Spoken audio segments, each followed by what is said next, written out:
Como foi para você saber do processo de restauração deste filme?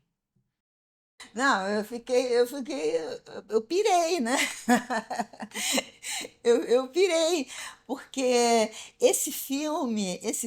eu falei muito desse filme para minha filha, entendeu? Assim, e quando eu estava na direção do Oi Futuro também, eu trabalhava também com tecnologias low-tech, né? E algumas experiências com artistas faziam experiências com Super 8 e 16. Então eu dizia, não, eu venho disso, né? Eu gostei muito das linguagens todas, né? As novas tecnologias, as antigas, então assim, essa mistura, né? E, e as pessoas se espantavam muito de eu querer trabalhar com isso. Eu dizia, mas é disso que eu venho, é dessa cultura que eu venho, né? E, e lembrava desse filme, porque o que eu soube desse filme depois é que esse filme ele ganhou um prêmio, um prêmio, acho que internacional, de filmes feitos por estudantes, filmes experimentais, mas eu nunca tinha visto esse filme. Eu nunca tinha visto. Eu fiz esse filme como eu fiz outros filmes da Edna, né? Assim, sempre eu era a estrela dela. Os filmes eu era a única atriz, ou então assim, tudo girava em torno assim, sempre personagens assim agoniadas e tal, que tinha muito a ver com aqueles anos 70 que a gente vivia, né? De criatividade ao mesmo tempo uma dor, uma vontade de se expressar pessoalmente, né? E rever esse filme trouxe essa emoção, assim, porque eu sempre lembrei dele, né? Porque fora os outros de direção da Edna, ele tinha sido por um diretor de cinema, né? Que era o Elias Evremides, era um grego que ministrava esse curso na escolinha Girassol, escolinha de arte, que saía gente muito boa dali, né? Realmente tinha uma coisa inovadora na época.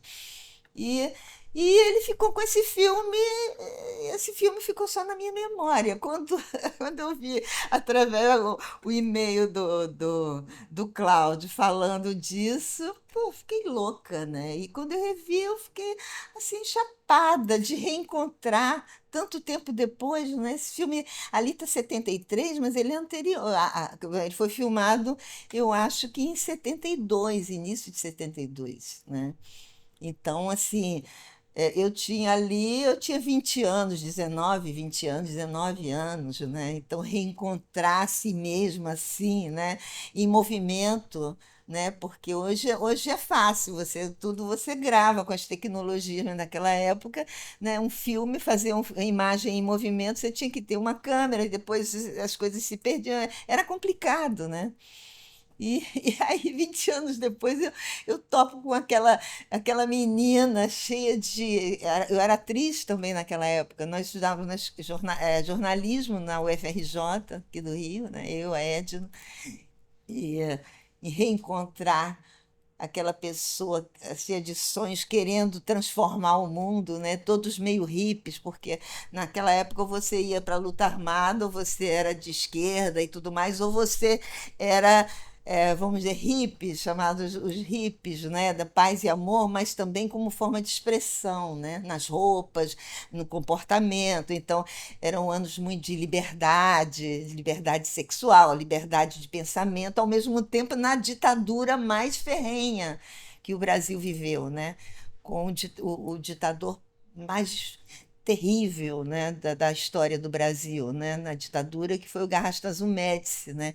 Então os nossos colegas sumiam, eram presos, então assim, então a gente tinha uma necessidade de expressão. Então o cinema era esse território, né, de experiências, né, que a gente viveu. Então trazer aquela época, aqueles anos de chumbo e ao mesmo tempo anos tão criativos e tão assim incríveis de expressão pessoal, sabe, expressão artística, assim veio tudo junto, né? Assim, com aquela cara, os closes, né, que ela dá, né? Assim, aquele olhar assim que eu sinto que não tenho mais, né? Um olhar ao mesmo tempo sonhador, perdido e profundo, que naquela época a gente se sentava em rodinha para discutir Marcuse, para discutir estética, McLaren, sabe, para discutir Bergman, sabe? Era assim, né? Em volta da fogueira ali no Museu de Arte Moderna, né? Sim. Fale sobre a Escolinha de Arte Girassol, já que o filme foi realizado como parte de uma aula dessa escola. A escolinha de arte de geração era para crianças, sempre foi, estimulando a criatividade e tudo mais, mas também tinha cursos de cinema, por exemplo, né? Agora, eu não sei porque eu não frequentei a escolinha, né? Eu fui algumas vezes lá, mas quem frequentava era a Edna, né? Essa minha amiga, diretora, na verdade, ela foi uma diretora de cinema, né? Muito criativa, não só o roteiro, né, desse filme, mas ela repensou o filme inteiro, né?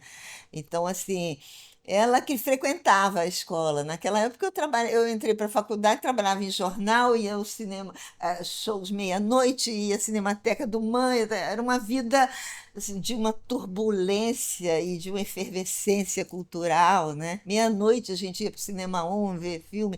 Então, assim, era tudo ao mesmo tempo, né? E ela que era ligada à escolinha, né? Mas eu sei que tinha coisas muito interessantes de vanguarda e Ipanema. A escolinha, eu acho que até hoje ainda existe e é em Ipanema, né?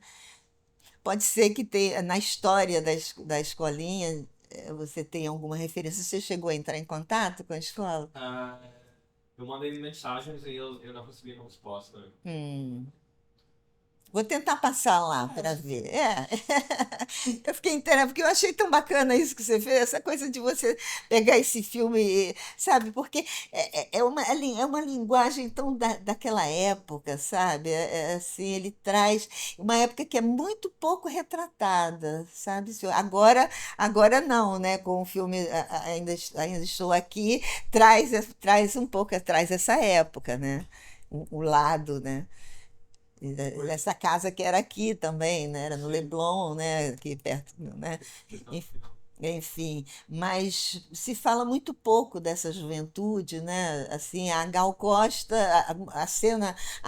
aquela cena na praia quando foi feita, assim, o pessoal da praia todo veio saber quem éramos nós, por que que estava sendo um filme, porque naquela época tinha uma repressão muito grande, né? Repressão política e também de costumes, né? Sim. É, Ipanema era um território mais ou menos livre, de liberdade, né? A Gal, o Pier da Gal, ali, aquela cena da morte é passada no Pier da Gal, né? Assim, que ficava ali com Caetano, as pessoas fumavam baseado, mas a polícia ficava, né? E aí eles depois sossegaram, né? Eram todos dali mesmo. Fale sobre sua trajetória anterior como atriz antes de fazer este filme.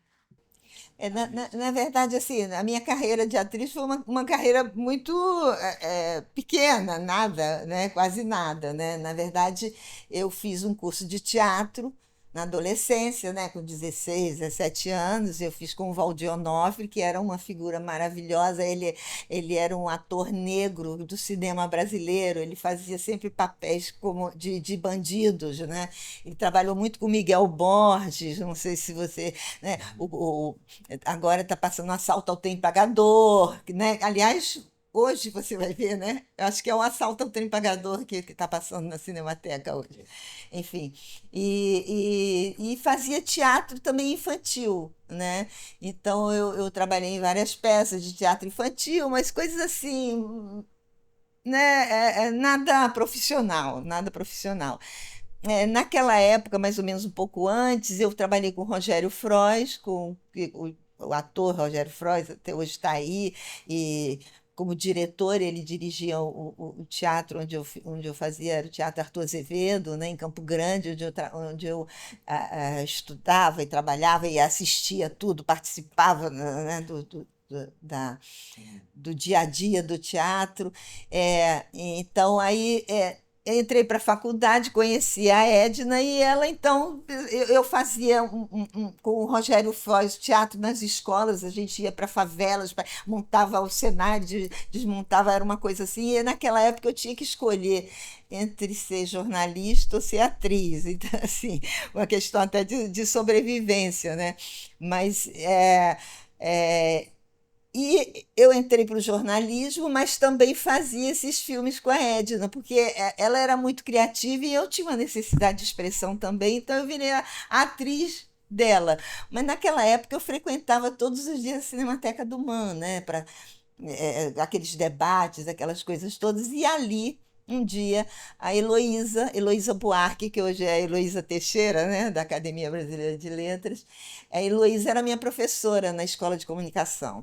E ela me apresentou ao Geraldo Sarno, que o Geraldo Sarno ia fazer o Sítio do Pica-Pau Amarelo. E o Geraldo então achou que eu tinha jeito. E aí a Heloísa, acho que comentou que eu era atriz também, que estava fazendo cinema, que ela se interessava muito, cinema marginal e tal.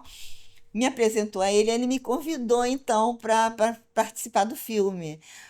Foi exatamente quando a Edna estava fazendo esse filme. E aí eu tive que.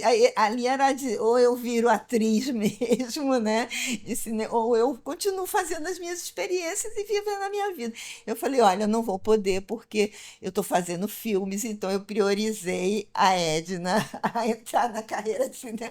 E esse, porque sempre foi a minha paixão mesmo no cinema experimental, sabe? Assim, tudo que é experiência, que faz arte, que questiona, que rompe, que vai para frente, isso sempre me interessou profundamente, né? Então é isso, minha carreira. Então, esse filme assim, é, assim, bem simbólico, né, daquele tempo em que eu tinha que resolver o que eu ia fazer, se eu ia ser jornalista, ou se eu ia ser atriz, né? E, naquela época também o jornalismo era uma profissão de alto risco. Talvez naquela época, se eu escolhesse ser atriz, eu teria uma vida mais tranquila, porque o jornalismo naquela época era sob censura, então também era complicado. Fale sobre o histórico de exibições deste filme. Pois é, a vida de exibição eu não tenho ideia de como aconteceu, do que aconteceu, né? É, a Edna continuou a fazer filmes, ela estava interessada nisso. Naquela época, não só o cinema, mas a fotografia, né? A gente comprou uma câmera, nós três, era um trio, né? Eu, a Fadinha e a Edna, a gente estava interessada na linguagem audiovisual, né? A gente comprou uma Pentax, eu lembro, a gente tinha uma Pentax e a gente ia aos shows assim piratas que tinha assim, show de um cantor que está surgindo agora, e aí a gente ia sem saber direito, era o Luiz Melodia, então a gente filmava, a gente fotografava, né? Então havia um interesse muito grande nessa linguagem, né?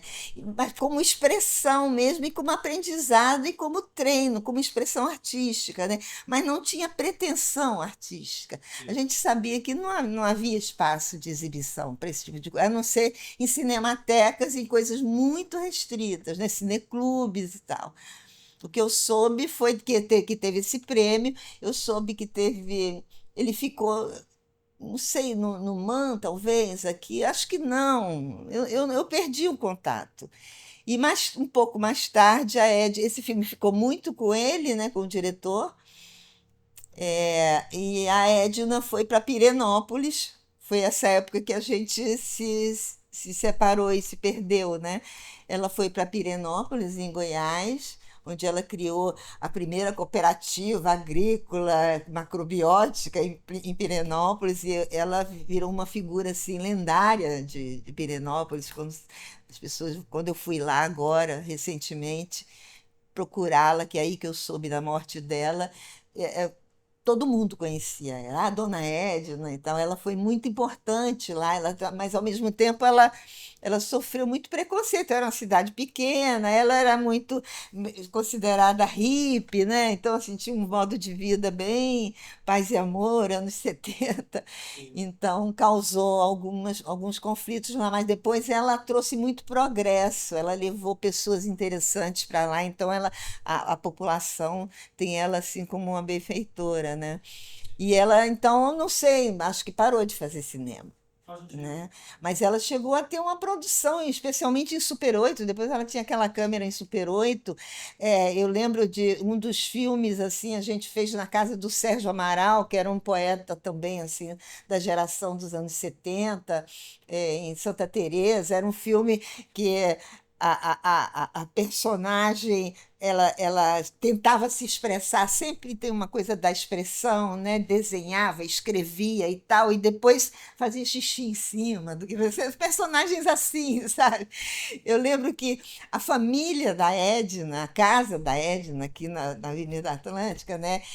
Atuou também em filmes assim, na hora do almoço, né? Eu fazia o personagem, eu era um alter ego dela, né? Na verdade. É, Na hora do almoço, o pai e a mãe, os pais reais dela, fazendo parte do filme, né? Assim, e eu, como a filha, eu pegava mexia, não aparecia a cena de se cortar, entendeu? Mas assim, tinha sangue, pegava a macarronada com ketchup, jogava para cima e aquilo parecia que tinha sangue. Eram coisas assim, né? É, Todas bem ao mesmo.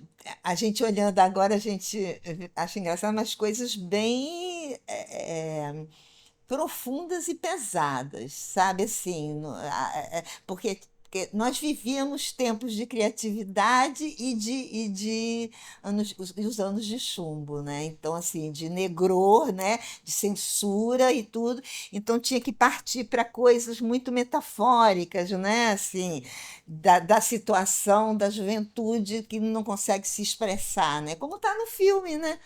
Ela fala isso, de se expressar, né? Era a necessidade de se expressar. E ali tinha essas novas linguagens, a fotografia, o Super 8, esse filme aí 16, né? Não tinha som, né?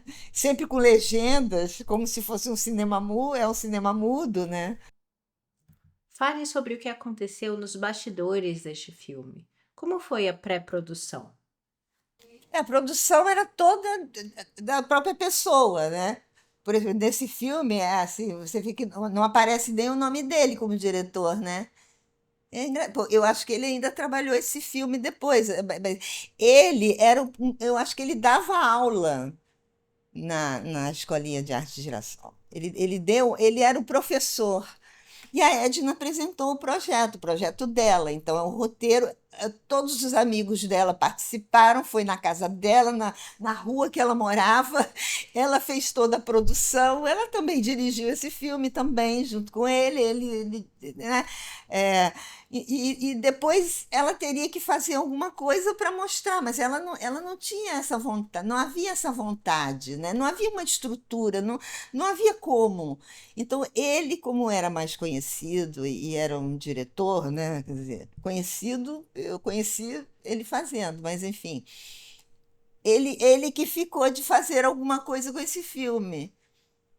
E acho que não fez, né? E a Edna foi fazendo outras coisas, foi filmando, e ela mesma produzindo, era na família dela, era na casa do amigo, assim, né?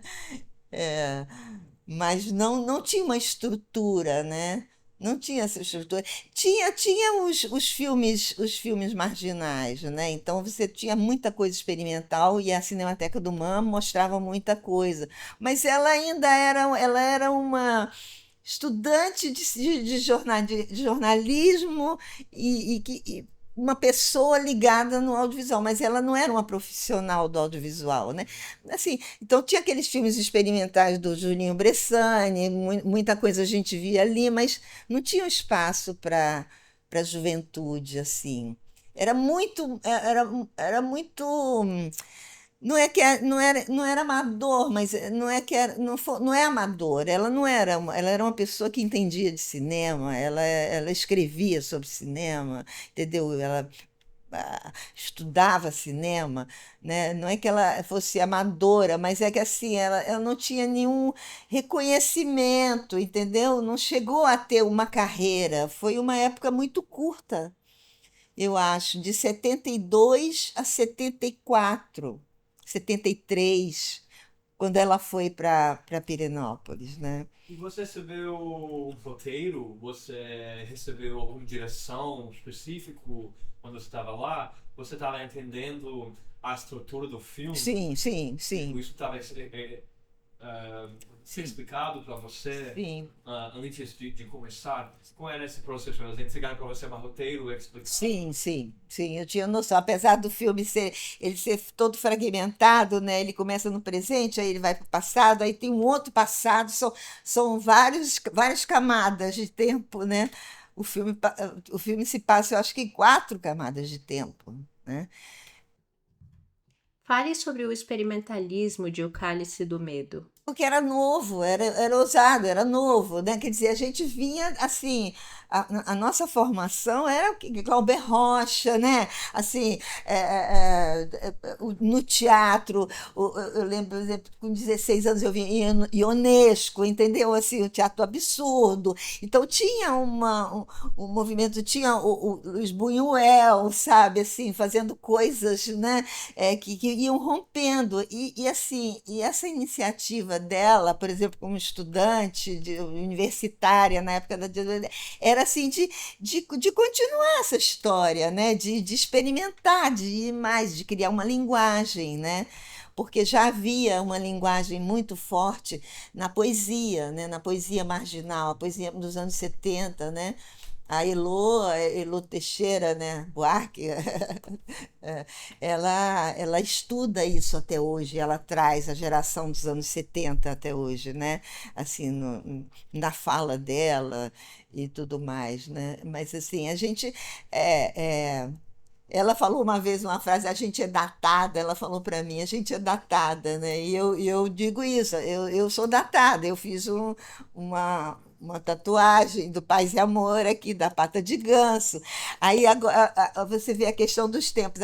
Ali eu tenho uma obra, ó, é uma artista argentina, brasileira argentina, que eu conversando com ela, eu falei, a gente é datada, ela tatuou aqui também, porque essa geração, assim, ela tinha uma coisa muito forte na literatura, né? Assim, na poesia, né? E no teatro, e também no cinema, né? No cinema. E a Edna seria, né? Seria, não foi, né? Porque a vida levou para outros rumos, mas ela seria uma pessoa que, na minha opinião, ela teria um espaço importante no audiovisual se ela continuasse, né?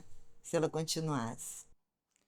Pode falar sobre Edna Ribeiro e como esse filme é muito inovador para a sua época? E depois, essa linguagem do Super 8 depois influenciou também nas artes visuais, né? Muitas coisas hoje da videoarte, né? Na história da videoarte, muitos artistas utilizaram o Super 8 e utilizam, né? Você tem artistas importantes que utilizaram, né? A Sônia Andrade, né? A Anabela Geiger, toda aquela geração de videoartistas, elas eram dos anos 70 também, ali já vieram dali. Mas quando essa pergunta que você fez, eu tinha toda a noção, por isso que eu falo dela, né? Assim, apesar de ela não aparecer ali como direção e sim como roteiro, eu falo dela porque ela conversou comigo sobre esse roteiro quando ela estava escrevendo esse roteiro. Então, assim, é ela que me dirigiu. Ela que me dirigiu. As locações foram escolhidas por ela, foram viabilizadas por ela, os atores todos eram amigos dela, né? E ela me dirigiu, né? Me contou essa história aí. Então, assim, por isso que eu lembro dos tempos, desde o início, porque eu não tenho nenhuma estranheza, talvez quem veja o filme não entenda bem o que está se passando, assim, né? O filme começa, vamos dizer, no tempo presente. O filme começa no tempo presente, e aí ela vai a um lugar onde aconteceu um acidente. Ela vê um afogamento de um banhista. Ela vai naquela pedra do arpoador ali onde ela ficava. Ela vê o afogamento, um afogamento. Quando ela vai ver, ela volta no tempo. Ela volta no tempo e aí é ela na praia, no Pier, Ipanema, com um namorado, né? E aí esse namorado morre afogado, né? E é um trauma para ela, né? Então aí volta as memórias dela. Ela foi internada, né? Fugiu da casa de saúde, né, psiquiátrica, né? Então ele vai e volta assim, mas para mim essa história é tranquila, porque essa história me foi contada com ela assim, cronologicamente tudo que aconteceu, né? Então eu fiz com muita segurança, eu não tive assim nenhuma questão, né, de fazer e acho que estou bem no filme. Isso é uma coisa que me surpreendeu também. Que eu nunca tinha, mesmo com o teatro, eu fiz teatro bastante, mesmo teatro infantil, é, eu nunca tinha me visto atuando. É a primeira vez que eu me vejo atuando. Nossa, muito bonito no filme. É, As close-ups, você tá muito vivo, não, e presente. expressando aquilo que ela queria que eu expressasse, eu lembro perfeitamente dessa história, né? Agora eu lembrei também, foi nessa época também, foi uma época crucial assim para mim, né? De escolha. Nessa época havia uma novela depois chamada na TV educativa, João da Silva, uma novela, que era uma novela educativa, então tinha uma professora, eu fui chamada para fazer a professora. Foi mais ou menos nessa época aí, né? Então eu fui chamada para ir para o cinema, vamos dizer, comercial, convencional. Depois eu fui chamada para a televisão, né?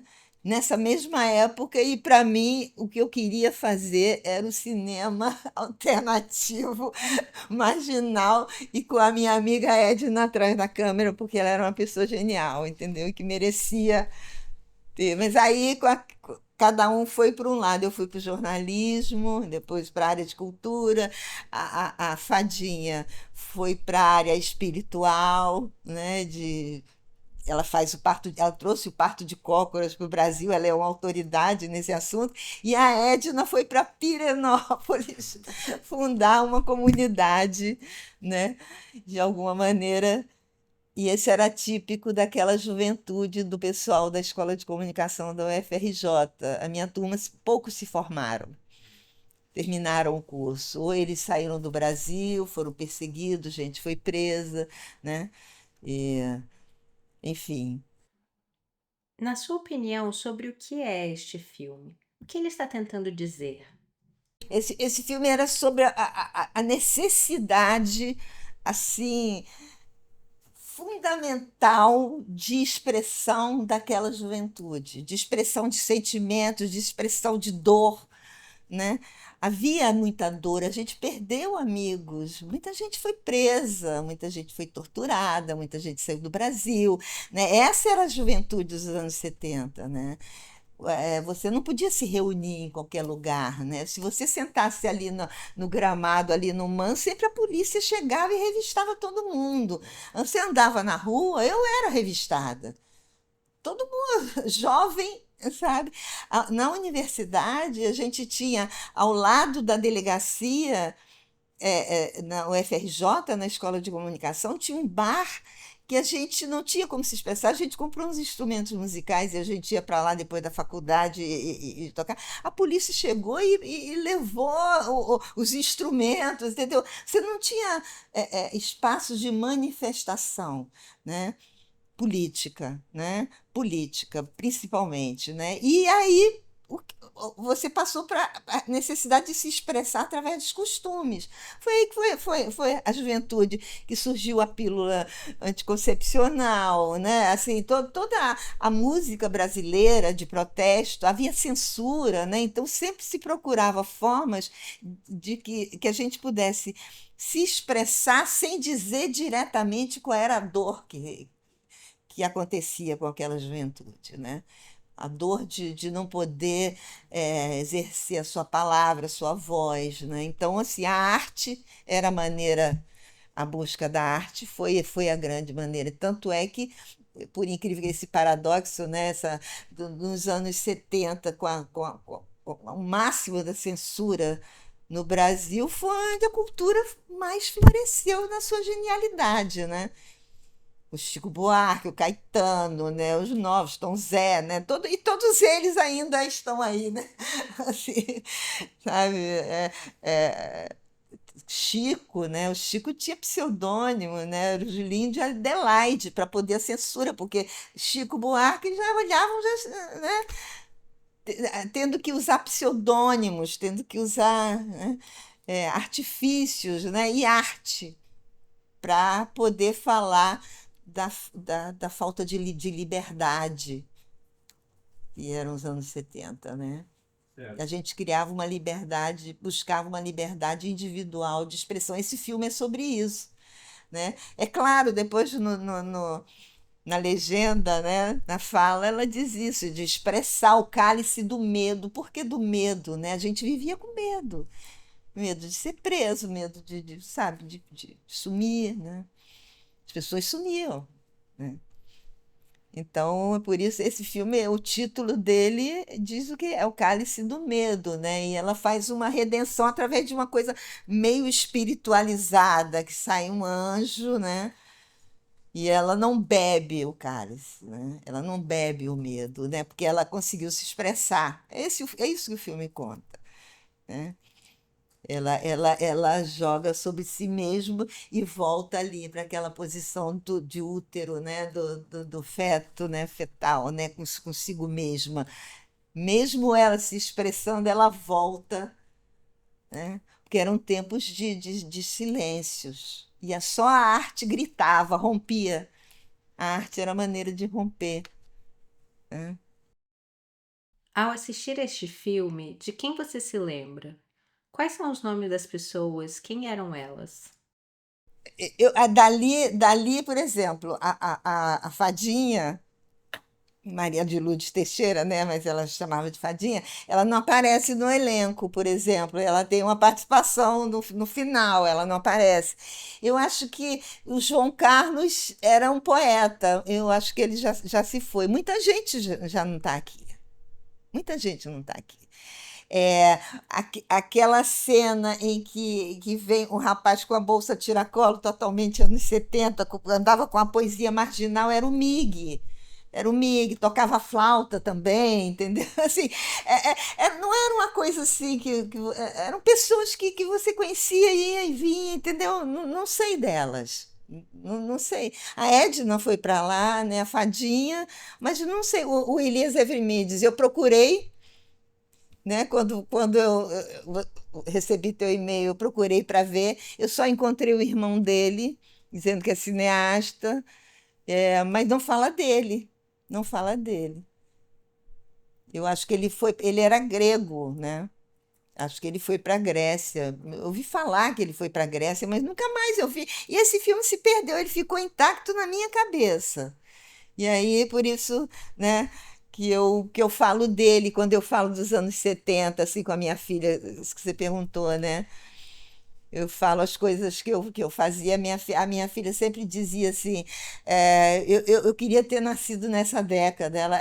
Ela vê essa década como uma coisa assim maravilhosa. E foi, ao mesmo tempo. Foi maravilhosa. A gente ia para os shows. Hoje é dia de rock no Teatro Ipanema. Zé viu que o último dia todo mundo de branco, a peça terminou em Ipanema. Era um happening. sabe? Tinha happenings, tinha as tardes de criatividade no MAN. A gente era ligado à arte o tempo todo. Era uma coisa muito bonita e muito feliz de poder usar trancinhas, botar pena. Era meio hippie o visual, entendeu? Eu lembro uma vez que eu estava andando na rua e veio um senhor andando na minha direção, ele olhou para mim e ele começou a rir. Eu estava indo para a faculdade. Eu com as trancinhas, eu usava umas roupas, né, umas roupas superpostas, um visual hippie. Era muito bom a gente se expressar com as cores e com as roupas, né, para romper, né, essa coisa. E ele começou a rir. E eu olhei para ele e eu comecei a rir. E aí pá, ficamos os dois, ele de terno, a camisa dele, ele era um homem com uma barriga grande, um botão da camisa dele estava aberto porque não segurou, e eu olhei para ele, achei ele tão patético, porque ele era o sistema, né? A gente era contra o sistema, as instituições, mas de qualquer maneira, é, claro, tínhamos que depois entrar no sistema. É isso aí, né? Trabalhar, ainda mais eu, sempre trabalhei, apesar dessa vida, né, assim, tão intensa. Mas, ao mesmo tempo, foram os anos mais terríveis. Os anos mais terríveis. Muita coisa nas artes visuais também. A Ileana Rosman, essa artista que eu te mostrei, eu sou curadora dela. Eu tive em Buenos Aires agora fazendo uma retrospectiva da obra dela. Ela era uma artista dos anos 70. Ela estava lá no Parque Lage, entendeu? É dessa geração que a gente está falando, né? Das cavalariças produzindo e tentando coisas com interferências. O MAN tinha as aulas de serigrafia, de gravura. A gente queria participar de tudo que pudesse ajudar a expressar, né? Enfim. Há mais alguma coisa que você gostaria de acrescentar sobre o Cálice do Medo? O que eu acho é que assim, esse filme ele trouxe para mim assim aquela constatação assim de, de, de como as coisas foram como está tudo muito chato na juventude, se eu posso dizer assim, né? Porque tem uma sensação assim em relação à nossa geração, e esse filme traz isso, né? Que assim, a gente queria mudar o mundo, né? A gente achava que ia mudar o mundo, mesmo em tempos difíceis, né? Tempos de ditadura, que agora a gente reviu agora há pouco tempo aqui no Brasil essa tentativa de realidade voltando, né? Assim, essa tendência, né, com o governo Bolsonaro, que foi uma coisa assim, quem viveu a ditadura sabe que nunca mais, entendeu? Não pode, nunca mais. Só que veio um sentimento na população junto, assim, em relação aos costumes, assim, que a gente já tinha mudado isso lá atrás, entendeu? Então, foi um assim, deu um choque para mim, assim, pô, mas que retrocesso, né? Sabe? Mesmo sendo assim podados em tudo, nós tínhamos uma liberdade individual e formas de contestar o establishment, né? Sabe? E agora a gente vê assim, inclusive parte da juventude, não, felizmente não todas, e eu aposto nas gerações que vêm aí, né? Enfim, que tem muito mais formas. Esse é o lado bom da tecnologia de expressão, né? Hoje a gente vive a era da expressão, né? O que eu estava falando nos anos 70 era outro tipo de expressão, né? Agora todo mundo tem voz. Bom, bom, democrático, mas veio junto com isso, sabe, um conservadorismo, uma polêmica, uma briga, um ódio, né? Trouxe um lado que a gente não sabia que ainda estava assim, que estava dessa maneira o mundo, né? Trouxe uma face do mundo que aí a juventude que tentou mudar o mundo, achou que podia mudar, né? E tudo mais, que eu ainda faço parte, eu ainda continuo tentando mudar o mundo. A Elô, a Heloísa, que é minha musa, né? Ela foi minha professora nessa época e é minha amiga até hoje. A Heloísa me ligava assim e dizia: Maria Arlete, o que é que a gente vai fazer hoje para mudar o mundo? Entendeu? Eu fui trabalhar na cultura, entendeu? E coisas, e também na responsabilidade social, trabalhando com projetos. Assim, aí eu criei a Cabum, Escola de Arte e Tecnologia, para jovens em situação de risco social. Foi no Rio, em Minas Gerais, em Salvador, sabe? Assim, ainda tentando mudar o mundo, a gente vê assim, mas e esse mundo que está aí? O que que tem a ver? Será que a gente fracassou tanto? Onde é que a gente perdeu, entendeu? Onde tudo aquilo da liberdade, do ser, da expressão, da solidariedade, da comunidade, sabe, da criatividade, sabe, da experimentação, né? Tá dando aonde isso, né? Onde a história se perdeu, né? Que você vê o mundo, essas coisas totalitárias, né? Você vê o que está acontecendo nos Estados Unidos, o que está acontecendo na Argentina, né? Na Alemanha, enfim. É. Afinal, o que sua filha pensou sobre o filme quando você finalmente mostrou? Não, assim, a gente ainda não teve oportunidade de conversar profundamente sobre isso. Mas ela amou o filme, ela amou, especialmente ela amou, claro, me rever, né? Me rever, não. Ela sempre teve vontade de dizer: eu gostaria tanto de ser sua amiga nessa época, eu gostaria de estar com você nessa época, né? Ela disse isso várias vezes quando ela era adolescente, assim. E ela viu, né? Assim, minha neta viu também, né? Assim também. Elas ainda preciso conversar um pouco mais sobre essa questão, esse contexto dessa, porque o contexto desse filme tem muito a ver com o contexto da minha geração, com a minha história, a história, né? E que eu lamento, como eu disse a você, que eu acho que os anos 70 foram muito pouco revelados pelo cinema. Talvez esse trauma ainda exista, sabe? Você tem filmes que falam disso, né? Você tem Lúcia Murat, né? A Lúcia traz, né? Essa coisa dos anos 70, mas tem uma parte assim que é dessa criatividade. Eu acho que as histórias que aconteciam, né? As drogas, né? Começaram aí, né, as experiências, né, as portas da percepção, de abrir as portas da percepção, mas sempre num sentido de abrir a mente para novas coisas, né, sempre uma coisa assim, né? E hoje você vê que as coisas estão, tá tudo estranho. E Bom, ver o filme trouxe isso, essa reflexão, mas estamos aí, sabe? Eu acho que eu mesmo agora, a minha geração, né? Muita gente está indo embora, né? Muita gente está indo embora. Os meus amigos daquela época, o Ota, o cartunista, né? Eu recebi essa semana o livro dele, né? Assim, que se foi. Muita gente está indo embora, né? Então eu acho que está na hora de alguma coisa se fazer a respeito dessa memória antes que isso não se perca, sabe? Não se perca. uma coisa resgatada da época, então. Que bom que estamos fazendo esse restauro. Sim, sim, sim, sim. E aí ter ido ver a Cinemateca do MAN entrando em ação novamente. Era um templo, né?